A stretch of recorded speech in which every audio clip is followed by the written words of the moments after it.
यदि मुझे जहानाबाद विधानसभा से नेतृत्व करने का मौका मिला तो मैं जहानाबाद विधानसभा क्षेत्र में विकास की नदियां बहा दूंगा। यहाँ पे शिक्षा जगत में काफ़ी चेंजेज ला दूंगा। यहाँ पे तकनीकी शिक्षा का व्यवस्था करवाऊंगा। स्वास्थ्य व्यवस्था का जो सदर अस्पताल का जो भी प्रॉब्लम है उसको दूर करूंगा।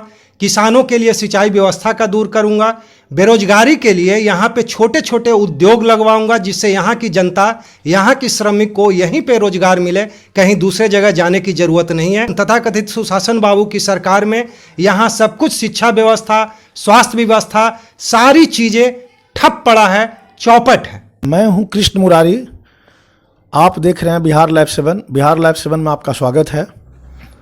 आज मैं आपको जहानाबाद की एक ऐसी शख्सियत से परिचय करा रहा हूँ जो शिक्षा के क्षेत्र में अलख जगाने वाले हैं, जिनके पिताजी ने, जो जहानाबाद के प्रख्यात राजनीतिज्ञ समाजसेवी रहे हैं, सुरेंद्र शर्मा, जिनका अपना नाम ही एक बड़ा परिचय है, उनके सुपुत्र ही होना इनके लिए भी एक बड़ा परिचय है।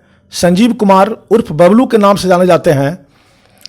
ये जहाँ शिक्षा के क्षेत्र में जहानाबाद कॉलेज, जहानाबाद में बतौर प्राध्यापक काज तो कर ही रहे हैं।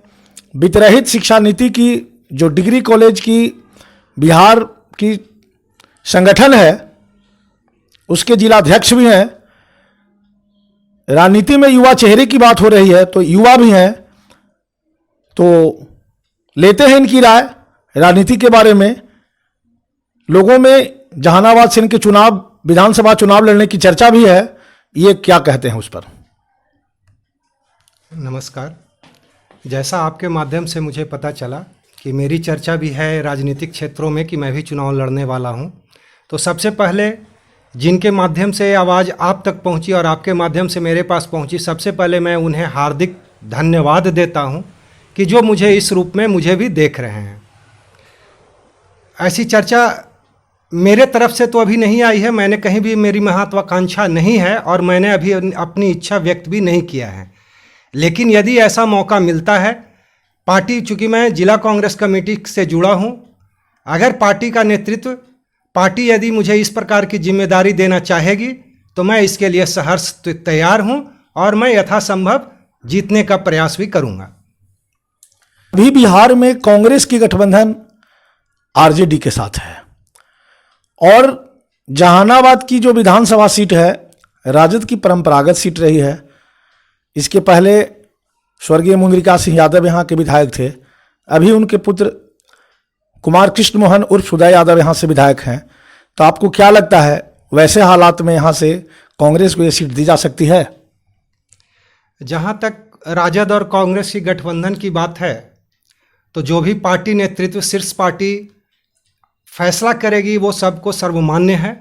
लेकिन जहाँ तक परंपरागत सीट की बात की जाती है तो जहानाबाद कांग्रेस की भी सीट रही है। 85 में स्वर्गीय असगर हुसैन जी भी यहाँ से कांग्रेस पार्टी के टिकट पे ही चुनाव जीत चुके हैं और उसके बाद 90 से जब राजद की सरकार बनी थी और उसके बाद कांग्रेस राजद में गठबंधन हुआ, तब से कांग्रेस को कभी टिकट मिला ही नहीं है। यदि यहाँ से कांग्रेस को टिकट मिले तो मैं पूरे दावे के साथ कहता हूँ कि कांग्रेस पार्टी ये सीट श्योर जीत जाएगी, 200% गारंटी है। लेकिन एक गठबंधन में चूंकि सीट राजद को चली जाती है, जिसके कारण यहाँ के कार्यकर्ता चाहते हुए और न चाहते हुए भी महागठबंधन के साथ फैसले में रहता है और उसमें करता है। जो भी पार्टी नेतृत्व का निर्णय होगा वो सारे कांग्रेसी मानेंगे और मैं भी मानूंगा। जहाँ तक गठबंधन की सीट के बंटवारे की बात है तो ये टाइम टू टाइम चेंज होते भी रहता है समय समय पर। जैसे आप देखेंगे, जब यहाँ एनडीए और जदयू की गठबंधन था तो यहाँ जदयू था, लेकिन जब जदयू और आरजेडी का गठबंधन हुआ तो ये आरजेडी को सीट मिल गई। इसलिए समय समय पर ये सीट का अदला बदली होते रहता है समय और परिस्थिति के अनुसार। इसलिए आगे क्या होगा, जब तक सीट का फैसला नहीं होता है, इस पर कहीं कोई कमेंट करना उचित नहीं होगा। सर, राजनीतिक कहीं ना कहीं आज विरासत का खेल बन गया है। चूँकि अभी आप युवा हैं तो मैं आपसे जानना चाहूँगा कि राजनीति के क्षेत्र में आपके क्या योगदान है, क्यों कांग्रेस अपना प्रत्याशी बनाया आपको? जी, आपका सवाल बहुत उचित है कि आखिर मुझे ही पार्टी का उम्मीदवार जहानाबाद विधानसभा से कांग्रेस पार्टी क्यों बनाएगी। इसके पीछे कई तथ्य हैं। सबसे पहले मैं अपना परिचय बता दूं कि मैं श्री सुरेंद्र प्रसाद शर्मा जी का पुत्र हूं, जिन्होंने अपने छात्र जीवन में ही राजनीति में आए थे। मेरी विरासत में ही मुझे राजनीति मिली है। मेरे दादाजी देश की स्वतंत्रता संग्राम में अग्रणी भूमिका निभाए थे। वो गया जेल में भी रहे, बाद में उन्हें स्वतंत्रता सेनानी का पेंशन भी सुविधा भी मिला। उसके बाद मेरे पिताजी छात्र जीवन से ही सामाजिक कार्यकर्ता के रूप में काम करते रहे। जब वे हाई स्कूल में पढ़ते थे तब अपने गांव में पुस्तकालय का स्थापना करवाया था। उसके बाद जहानाबाद एसएस कॉलेज से ग्रेजुएशन करने के बाद राजनीति में प्रवेश किए। जब जहानाबाद अनुमंडल था उस समय हमारे पिताजी युवा कांग्रेस के अनुमंडल अध्यक्ष थे, बाद में कांग्रेस के अध्यक्ष बने अनुमंडल का। बाद में जब जहानाबाद जिला बनाव समिति के भी वो अध्यक्ष रहे थे, और जब 86 में जहानाबाद को जिला बनाया गया, उसके बाद जब जिला कांग्रेस कमेटी में ये लगातार 2 टर्म ये अध्यक्ष भी रहे, और इनका जहानाबाद की सेवा में काफ़ी योगदान रहा है। इन्होंने शिक्षा जगत में भी काफ़ी काम किया। जहानाबाद में एक जहानाबाद कॉलेज जहानाबाद की स्थापना किया, जो आज बभना के नज़दीक अरवल रोड पे अवस्थित है। यहाँ से प्रत्येक साल हजारों छात्र छात्राएं पास करते हैं, देश की सेवा में जाते हैं। हमारे महाविद्यालय से यूपीएससी में भी पास कर चुके हैं छात्र लोग। और ये वहाँ हमेशा हर जाति धर्म के छात्र छात्राओं को काफ़ी मदद करते रहते हैं, नामांकन से लेकर के परीक्षा तक में। मैं उनके साथ कदम से कदम मिलाकर पिछले कई वर्षों से जहानाबाद की सेवा में लगा हूं। और आज हमारा नगर परिषद का वार्ड नंबर 11, मैं दावे के साथ कहता हूं कि पूरे 33 वार्ड में सबसे सुंदर साफ है, क्योंकि यहाँ पे लगातार इनके द्वारा काम किया जा रहा है। हम लोग उस पर मॉनिटर करते हैं। तो मैं जहानाबाद की सेवा में हमेशा तत्पर हूँ। बाकी तो जनता को डिसाइड करना है, निर्णय लेना है। बबलू जी, आप युवा भी हैं, शिक्षित भी हैं, कॉलेज में प्राध्यापक हैं। आज राजनीति में शुचिता का स्तर गिर गया है, राजनीति का स्तर गिर रहा है, राजनीति में मूल्य की गिरावट हो गई है।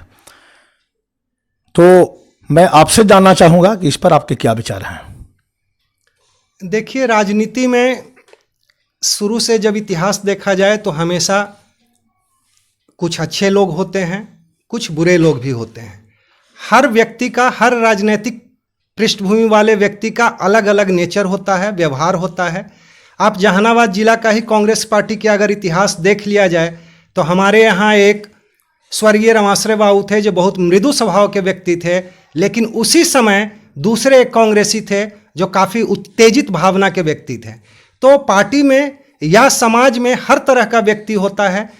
हर पार्टी को यही चाहिए कि अच्छे से अच्छे पढ़े लिखे शिक्षित को उम्मीदवार बनाए, जो मृदु भाव हो, सबको समभावना रखे, सब जाति धर्म को साथ लेकर चले।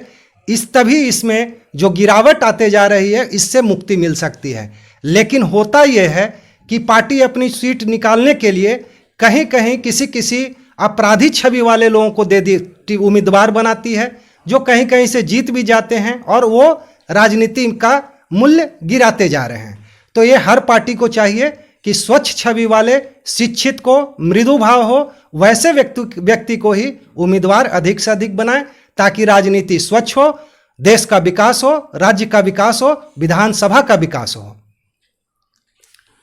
बिहार में अभी एनडीए की सरकार है, जिसके मुखिया नीतीश कुमार हैं, जिन्हें सुशासन बाबू के नाम से जाना जाता है।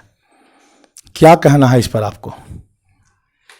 तथाकथित सुशासन बाबू पिछले 15 साल से बिहार में राज चला रहे हैं। जहां तक मेरा सोचना है, या आप जनता जानती है कि इन्होंने बिहार के लिए क्या किया। इन्होंने बिहार में बेरोजगारी मिटाने के लिए इनके पास कोई आज तक लॉजिक नहीं है, कोई प्लानिंग, कोई योजना नहीं है, जबकि बहुत सिंपल था। यहाँ पे अभी बिहार मुख्यमंत्री 7 निश्चय करके योजना चलाया जा रहा है, जिसमें सभी गांव गली में नली गली का पक्कीकरण करना है। इसमें सीमेंट यूज होता है, छड़ यूज होता है। अभी इन्होंने बनाया है कि फ्लाई ऐश ब्रिक्स यूज करना है। अगर ये यहाँ पे अपना खुद का फैक्ट्री लगाते सीमेंट का, छड़ का, और जो संवेदक को कार्य करने के लिए मिलता है, यदि वही सीमेंट छड़ वहीं से सप्लाई होता और संवेदक के विपत्र से बिल से ये भुगतान काट लिए होते, तो इससे दो चीजें होती कि एक तो सरकार का फैक्ट्री चलता, उसमें लोगों को रोजगार मिलता, दूसरी चीज संवेदक जो चोरी करता है, या जो भी कहा जाए इस वर्ड को, चोरी शब्द को गलत होगा, उसमें भी रोक लगाया जा सकता है। जब एस्टिमेट बनता है किसी भी योजना का, जैसे उदाहरण के तौर पे यदि 10 लाख का संविदा है तो उसमें 500-700 बोरा सीमेंट का होता है। आप 700 बोरा संवेदक को आप डायरेक्ट सप्लाई करते तो उसमें चोरी की संभावना कम होती, उसके बिल से आप पैसा काट लेते। तो बहुत, जैसे अभी नल जल योजना चल रहा है, हर गांव में घर घर नल जल पहुंचाने की व्यवस्था है, उसमें जो यूज होने वाला पाइप है, फिटिंग है, पानी टंकी है, ये अगर बिहार सरकार खुद अपना फैक्ट्री लगाकर बिहार में करता तो मैन्युफैक्चरिंग कॉस्ट कम होता, सरकार की लागत कम होती, यहाँ के लोगों को रोजगार मिलता और बाकी समय पे काम भी होता। अदरवाइज यदि सरकार के पास इतना राजस्व नहीं है तो ये सप्लाई करने वाले फैक्ट्री वाले मैन्युफैक्चरर को बोलता कि हम आपको ऑर्डर तभी देंगे जब बिहार में आप फैक्ट्री लगाओ, यहाँ के लोगों को नौकरी दो। उससे क्या होता, मैन्युफैक्चरिंग कॉस्ट कम होता, ट्रांसपोर्टेशन कॉस्ट कम होता और यहाँ को नौकरी भी यहाँ के लोगों को मिलता। अभी लाइट लगाया जा रहा है पूरे बिहार नगर निकाय में, एसएल कंपनी को दी गई। एसएल कंपनी ने क्या किया, फिलिप्स और बजाज और दूसरे कंपनी से खरीद, इन्होंने अपना फैक्ट्री क्यों नहीं लगा लिया? यदि यह संभव नहीं था तो वो जिनको सप्लाई ऑर्डर दे रहे हैं उनको क्यों नहीं फैक्ट्री लगाने की बात यहाँ कहा गया कि आप आइए हमारे बिहार में फैक्ट्री लगाइए, हमारे यहाँ आपूर्ति कीजिए, उसका मेंटेनेंस कीजिए। तो बहुत सारी योजनाएं किया जा सकता है जो बिहार के लोगों को बेरोजगारी दूर की जा सके। यहाँ का शिक्षा व्यवस्था चौपट है। बिहार में कॉलेजें, जो इंटर कॉलेजें हैं, डिग्री कॉलेजें हैं, बिहार राज्य वित्त रहित कॉलेज है, वहाँ से हजारों, हर कॉलेज से प्रति वर्ष हजारों छात्र पास करते हैं, उन शिक्षकों को वेतन तक नहीं मिलता है। जब शिक्षक को वेतन नहीं मिलेगा तो वो कितना पढ़ाते होंगे, कितना मेहनत करते होंगे। दूसरी चीज, इनकी नीति क्या है, छात्र उत्तीर्ण छात्रों के आधार पर अनुदान दिया जाएगा। एक शिक्षक एक वर्ग में यदि 100 छात्रों को पढ़ाता है तो 100 का 100 पास करेगा, यह जिम्मेवारी शिक्षक की नहीं होती है, छात्र के ऊपर निर्भर करता है। लेकिन वो उत्तीर्ण होने वाले छात्रों के आधार पर अनुदान देंगे, फेल वालों के नहीं। तो शिक्षक के साथ इनका अन्याय हो रहा है। शिक्षा व्यवस्था चौपट है। आप प्राइमरी, मध्य विद्यालय, कॉलेज, सब जो अंगीभूत कॉलेज हैं, आप जाकर के जहानाबाद में ही 2-2 अंगीभूत कॉलेज है, वहां जाकर पता कर लें, वहां शिक्षक तक नहीं है लेकिन छात्र प्रतिवर्ष पास कर रहे हैं। कैसे कर रहे हैं? नीतीश कुमार, सुशासन बाबू ही बताएंगे कि क्या इन्होंने शिक्षा व्यवस्था किया है। स्वास्थ्य की बात है तो आज कोरोना महामारी चल रहा है, आपको पता ही है, यहाँ तक बेड तक नहीं है। एम्बुलेंस, कुछ दिन पहले जहानाबाद में एम्बुलेंस के अभाव में एक बच्चा मर गया था, उसके लिए काफ़ी हंगामा हुआ। यहाँ का जो सदर अस्पताल का जो भवन है उसको बिल्डिंग विभाग ने रिजेक्ट कर चुका है कि ये कभी भी गिर सकता है, इसको खाली कीजिए। लेकिन सरकार के पास न तो पैसा है न ध्यान है, और यदि पैसा है तो लूटपाट के लिए है, उचित व्यवस्था स्वास्थ्य के लिए नहीं है। यहाँ डॉक्टर का कितना पद सृजित है, कितना पद उपलब्ध है, कितने डॉक्टर आते हैं, ये सब देखने की बातें हैं। नीतीश सरकार ने कुछ भी सही ढंग से नहीं किया, सिर्फ एक ही काम किया है, सरकार अपनी कुर्सी को बचाने का काम अच्छी तरह से वो जानते हैं और वही कर रहे हैं। इससे ज़्यादा उन्होंने बिहार के विकास के लिए कुछ नहीं किया। अब आपसे आखिरी सवाल, चूँकि राजनीति में तो हर लोगों को मौका मिल जाता है और कहीं ना कहीं ये सवाल बराबर उठता है कि यदि एक चपरासी की भी परीक्षा की बात आती है तो उसके लिए व्यक्ति का एक न्यूनतम क्वालिफिकेशन होता है। लेकिन राजनीति में जो कोई भी, वो बिल्कुल मसी कागज छुए नहीं हो, फिर भी उनको मौका मिल जाता है। इससे कहीं ना कहीं विकास तो प्रभावित होता है। लेकिन आप चूंकि एक पढ़े लिखे युवा हैं, आपके पास चिंतन है, थिंकिंग है, यदि जहानाबाद की जनता आपको अपनी मुहर लगाती है तो वैसी परिस्थिति में जहानाबाद के विकास के लिए आप क्या करेंगे? आपकी प्राथमिकता क्या होगी? जी, एक अच्छा सवाल है कि यदि मैं चुनाव लड़ता हूं और जीत जाता हूं, उसके बाद मेरी पहली प्राथमिकताएं क्या होगी। जहानाबाद नगर परिषद क्षेत्र के लिए सबसे पहले मैं बताऊंगा कि यहाँ ड्रेनेज सिस्टम बहुत ही बुरा है। जब भी बरसात होती है, आधे घंटे के लिए होती है, सारी नालियां जाम हो जाती है, सड़क पे पानी आ जाता है। कुछ मोहल्ले हैं जो अति पिछड़ा मोहल्ला कहा जा सकता है या ग्रामीण क्षेत्र का, जैसे धनगामा का, बभना का, तेनी बीघा का, निजामदीपुर का, वार्ड नंबर 27 जो अभी नया बना है, राजा बाजार, ये सारे बाढ़ की स्थिति नारकीय है। तो सबसे पहले मैं ड्रेनेज सिस्टम को ठीक करना चाहूँगा, ताकि जो बरसात में जो समस्याएं आती है, गली से पानी नहीं निकल पाता है, लोगों को भर घुटने भर पानी में आकर पार करना पड़ता है, तो नगर परिषद क्षेत्र के लिए सबसे पहले नाली की व्यवस्था हो, जो जबकि जहानाबाद 3 तरफ से नदी से घिरा हुआ है। यहाँ का ड्रेनेज सिस्टम बहुत ही बढ़िया बनाया जा सकता है, लेकिन इन लोगों के पास प्लानिंग नहीं है, योजना नहीं। अभी जहानाबाद अरवल मोड़ के पास जो रेलवे अंडर लाइन पे जो नाली बनाया गया, क्या उसका स्थिति है आप देख सकते हैं। जबकि बगल में दक्षिण साइड में नदी है, वहाँ पे कुछ नहीं, इस लेवल से जा कर के नाली अगर वहाँ गड्ढा पे गिरा, नाली में गिरा दे तो वहाँ का समस्या दूर होगा, आवागमन का जो वन वे चालू हो जाएगा। अंडरपुल का जो स्थिति है वो सिर्फ और सिर्फ ड्रेनेज सिस्टम के कारण है। बरसात क्या, वो सालों वहाँ पे पानी जमता है। तो नगर परिषद क्षेत्र के लिए सबसे पहले ड्रेनेज सिस्टम, उसके बाद ही नली गली जो भी है वो होगा। रही बात देहाती क्षेत्रों के लिए, चूंकि पूरे विधानसभा क्षेत्र की बात करनी है, तो गाँव में जो किसान हैं, उनसे संबंधित जो भी श्रमिक है, उनके लिए, किसान वालों के लिए उचित सिंचाई की व्यवस्था करनी पड़ेगी। अभी वहाँ पे बिजली का व्यवस्था करना पड़ेगा, वहाँ पे बोरिंग करा करके वहाँ से ही पानी का सप्लाई करना पड़ेगा। तो मेन 2 चीज़ों पे, एक तो नगर के लिए और विधानसभा के लिए अलग अलग योजना बनाकर उसको कार्यान्वित करने की ज़रूरत है, जिस पर सबसे पहले मैं प्राथमिकता इन 2 चीज़ों पे ही दूंगा। जी, बहुत बहुत धन्यवाद बिहार लाइव 7 से जुड़ने के लिए।